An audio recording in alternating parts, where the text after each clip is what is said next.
Assalamualaikum warahmatullahi wabarakatuh. Saya Diana Rahman. Saya akan melanjutkan uji independent test untuk dua kelas. Pertama, langsung saja kita masukkan datanya. Yang pertama, kita buat tabel terlebih dahulu, yaitu di name kita tulis. Di sini kita tulis hasil. Kemudian kita tulis kelas. Nah, pada label untuk hasil itu saya beri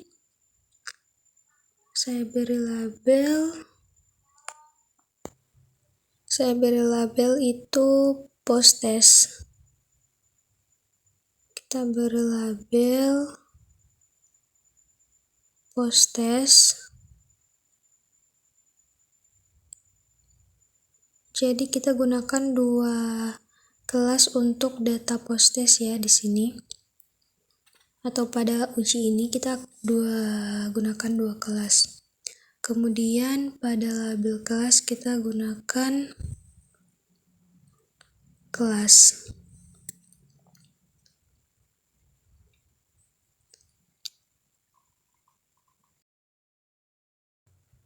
Nah, kemudian pada values. Di values ini untuk label kelas kita tulis, kita beri tanda kalau nomor 1 itu ditandakan sebagai kelas A. Kita tulis sebagai kelas A, kemudian 8, ketik 8, kelas A.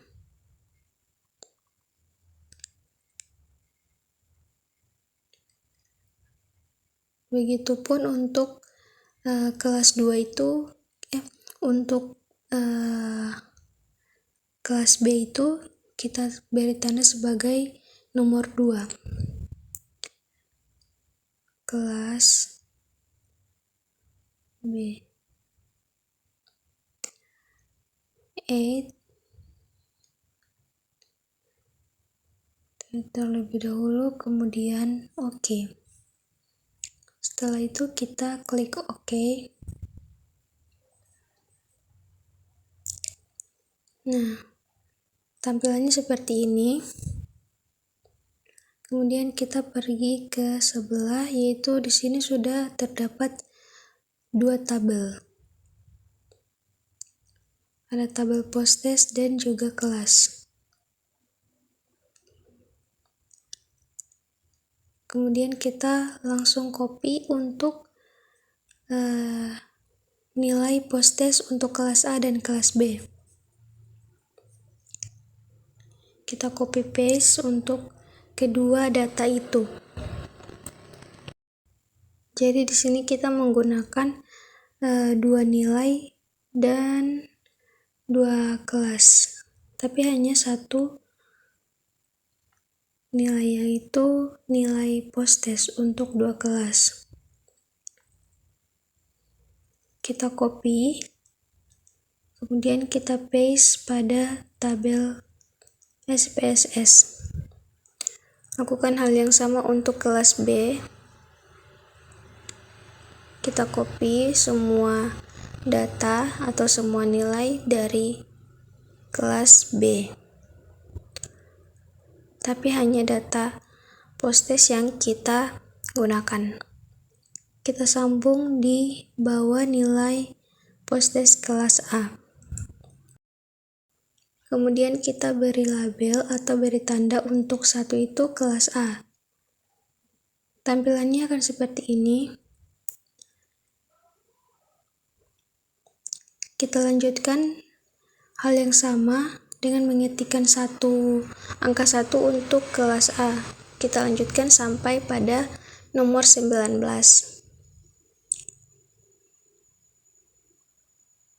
Kemudian angka 2 untuk kelas B. Lanjutkan sampai nomor 38.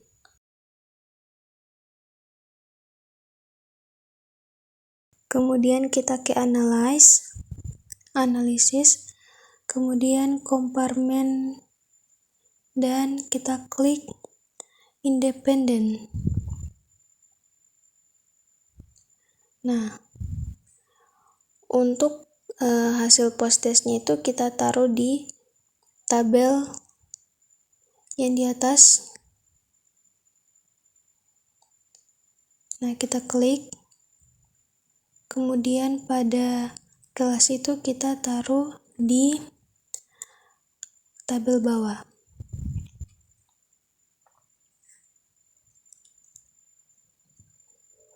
Kemudian kita klik ini define group itu, yaitu angka 1.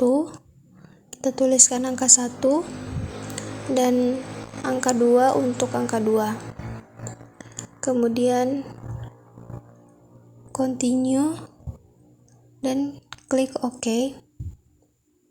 Oke, ini datanya sudah teriput atau output SPSS-nya sudah muncul. Di sini ada 2 output, yaitu ada grup statistik dan independen. Nah, perlu kita ketahui bahwa grup statistik atau pada tabel di atas ini yaitu tabel tentang statistik deskriptif dari data yang diinput di SPSS. Jadi N ini yaitu jumlah sampel, setiap kelas kan 19. Kemudian ada mean itu rata-rata dari setiap kelas. Nah, di sini juga ada standar deviasi dan stand error mean. Bisa teman-teman lihat. Nah, kemudian yang kedua ada independent sample test. Nah, di sini kan ada signifikasi equal parent sum reset. Pada bagian ini, uji parametrik untuk independent sample t-test. Dari tes ini diperoleh nilai signifikasi to Taylor itu 458. Dari hasil